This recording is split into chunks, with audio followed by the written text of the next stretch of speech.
भूकंप या और सुनामी अलग अलग है। धरती के सतह पर जब नीचे की धरती के गहराई के नीचे से जब कंपन शुरू होता है, ऊपर आते आते धरती जब पूरी तरह से कंपन होने लगता है, उससे हम भूकंप कहते हैं। मतलब सीधे कहें भू मतलब जमीन, भूमि के कंपन को भूकंप कहते हैं। सुनामी भूमि के अंदर जो कंपन भूमि के कंपन को, भूमि के अंदर से ऊपर तक भूमि के कंपन को हम सीधे सीधे भूकंप कहते हैं।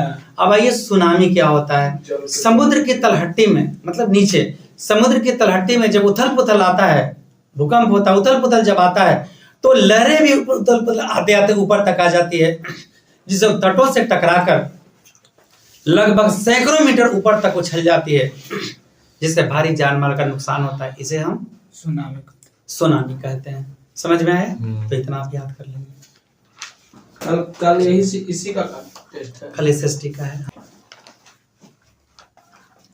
बिहार को किस नदी का शोक कहते हैं? कोसी नदी। हाँ, तो बिहार को कोसी नदी का शोक कहते हैं, और इसलिए कि प्रतिवर्ष ये तबाही लाती है, बाढ़ आती है, आसपास के सारे जान माल की बहुत ज्यादा क्षति होता है।